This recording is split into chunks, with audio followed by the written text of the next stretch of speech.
אומרת לנו המשנה שחיוב קריאת מגילת אסתר יכול להתרחש בתאריכים י"א, י"ב, י"ג, י"ד וט"ו באדר, לא לפני ולא אחרי. שכרכים המוקפים חומה ממות יהושע בן נון קוראים בט"ו, ועיירות גדולות וכפרים קוראים בי"ד. רק שחכמים הקלו על הכפרים שיקדימו את הקריאה ליום הכניסה לערים. וכיצד קורה שקוראים בכל התאריכים האלו? אם חל י"ד ביום שני, אז כפרים ועיירות גדולות קוראים בי"ד ומוקפות חומה למחרת. ואם חל י"ד ביום שלישי או רביעי, אז העיירות גדולות קוראים ביום בו חל י"ד ומוקפות חומה למחרת, והכפרים מקדימים ליום שני שחל בי"ג או בי"ב.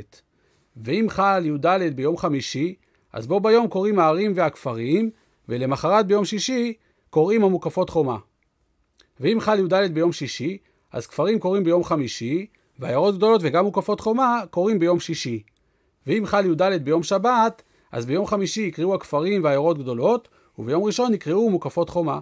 ואם חל י"ד ביום ראשון, אז כפרים מקדימים לקרוא ביום חמישי שיוצא בי"א, והעיירות גדולות קוראים ביום ראשון, ומוקפות חומה למחרת. רגע, מאיפה בכלל אנחנו יודעים שאפשר לקרוא את המגילה בי"א, י"ב וי"ג באדר? מאיפה? כמו שנאמר בהמשך, שחכמים הקלו על בני הכפרים בשביל שיספקו מים ומזון לסעודת פורים לאחיהם שבכרכים. לא הבנת את השאלה שלי. אני שאלתי, היות ואת הכל תקנו אנשי כנסת הגדולה, שאם נאמר שהם תקנו רק את י"ד וט"ו כמו שכתוב במגילה, ומאוחר יותר בא בדין ותיקן הכפרים להקדים את קריאת המגילה, איך אפשר לומר זאת? שהרי יש משנה אומרת שאין בדין יכול לבטא דברי בדין חברו, אלא אם כן גדול ממנו בחוכמה ובמניין. ואיך חוקרים את דברי כנסת הגדולה? ולכן שאלתי, איפה רמזו אנשי כנסת הגדולה במגילה שאפשר לקרוא את המגילה בעוד זמנים? אמר רב שמן בר אבא, שאמר רבי יוחנן, שלמדנו זאת מהפסוק, לקיים את ימי הפורים האלה בזמניהם. ומהמילה בזמניהם, אנו לומדים שיש עוד זמנים לקרוא.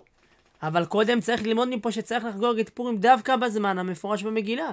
נכון, אך בשביל זה היה מספיק לכתוב לקיים את ימי הפורים האלה בזמן, וכתב בזמניהם ללמד גם על עוד זמנים הראויים לקריאת המגילה. אבל צריך גם ללמוד מזה שזה לשון רבים, שיש שני זמנים, וזמן המוקפים הוא לא כזמן הפרזים. נכון, אבל בשביל זה היה מספיק לכתוב לקיים את ימי הפורים האלה בזמנם, וכתב בזמניהם ללמד גם על עוד זמנים הראויים לקריאת המגילה. אז אולי אפשר ללמוד מהפסוק שאפשר לקרוא את המגילה בעוד הרבה זמנים? לא, זמניהם מרבה כמו זמנם. מה זמנם הוא 2 ימים, אף זמניהם מרבה רק 2 ימים. אם ככה תגיד שבא לרבות את י"ב וי"ג בלבד?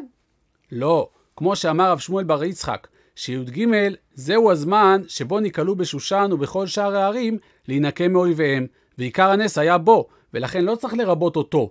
אז כך גם כאן, לא צריך לרבות את י"ג שבו היה עיקר הנס. רגע, ואולי תאמר שמה שמוסיף הפסוק זה את ז' וי"ז?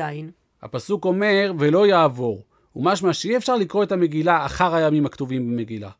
ורב שמואל בר נחמני למד שמוסיפים את הימים האלה ממה שנאמר כימים אשר נחו בהם היהודים, וזה נכתב לאחר שנכתב על י"ד וט"ו, ומזה שלא אמר ימים אשר נחו אלא כימים, לומדים שבא להוסיף עוד ימים כמו הימים שכתובים במגילה, וזה בא לרבות את י"א וי"ב.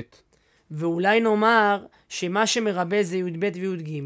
אמר רב שמואל בר יצחק שי"ג זהו הזמן שבו כולם נתאספו להינקם מאויביהם, ובו היה עיקר הנס, לכן לא צריך לרבות אותו. ואולי נרבה את ז' וי"ז? גם הוא לומד מהכתוב ולא יעבור שאי אפשר לעשות אחר הימים הכתובים במגילה. למה רב שמואל בר נחמני שלמד מכימים לא למד זאת ממה שנאמר בזמניהם?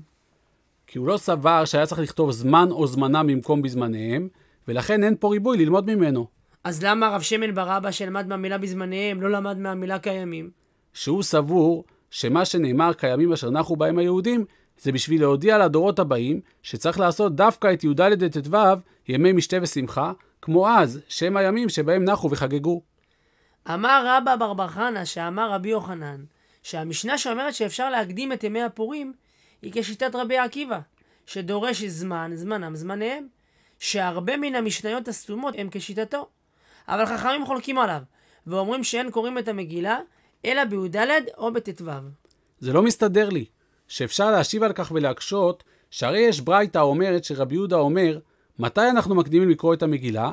זה דווקא בזמן שהשנים כתקנן, כלומר, שמעברים את החודש על ידי בית דין, ועושים את המועדות לפי שלוחי בית הדין, וגם שישראל שרויים על אדמתם, ושלוחי בית דין מספיקים להגיע עד הפסח לקצה ארץ ישראל.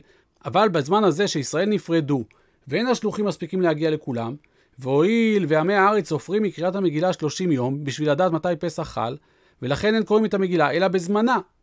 אבל בזמן הזה שישראל נפוצו, ואין השלוחים מספיקים להגיע לכולם, והואיל ועמי הארץ סופרים מקריאת המגילה 30 יום, בשביל לדעת מתי פסח חל, ולכן אין קוראים את המגילה, אלא בזמנה, ורבי יהודה לפי איזו שיטה אמר שמקדימים את קריאת המגילה דווקא כשהשנים כתקנן.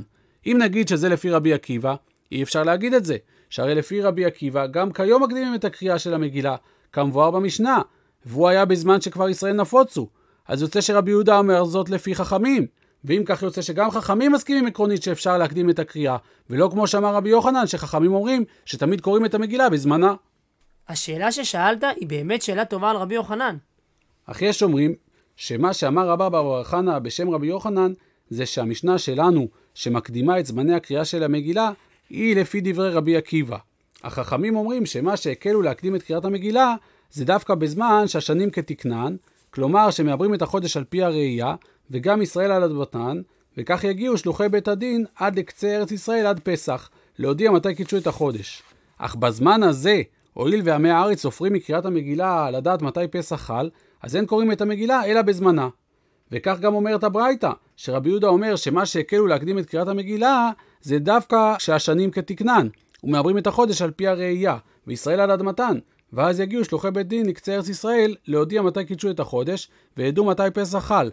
אך בזמן הזה, הואיל ועמי הארץ סופרים מקריאת המגילה 30 יום לדעת מתי פסח חל, אז אין קוראים את המגילה אלא בזמנה.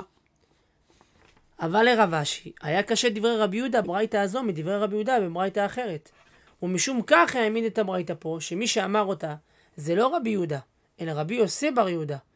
ומה שהיה קשה לרב אשי, זה שבברייתא פה אמרנו שרבי יהודה אומר שבזמן הזה, הואיל ועל ידי זמן קריאת המגילה, מחשבים מתי יחול פסח. לכן אין קוראים את המגילה אלא בזמנה. ולעומת זאת, ישנה את המשנה בהמשך האומרת שרבי יהודה אומר, מתי מקדימים את קריאת המגילה? זה דווקא במקום שיש בדין קבוע והכפרים נכנסים בשני ובחמישי לעיר לדין כשיש להם ריב. אבל במקום שאין הכפרים רגילים להיכנס בשני ובחמישי, אין קוראים את המגילה אלא בזמנה. ומברייתא זו מובן שאף בזמן הזה מקדימים את קריאת המגילה, ומכוח הקושיה הזו מעמיד את הברייתא פה כרבי יוסי בר יהודה. איך רב אשי, רק משום שקשה לו מדברי רבי יהודה על רבי יהודה, משנה את הברייתא ומעמיד אותה כרבי יוסי בר יהודה? כן, כן. רב אשי שמע שיש כאלה ששונים את הברייתא בשם רבי יהודה, ויש כאלה ששונים אותה בשם רבי יוסי בר יהודה. ומכוח הקושיה הזו, הכריע שמי ששנה את הברייתא זה רבי יוסי בר יהודה.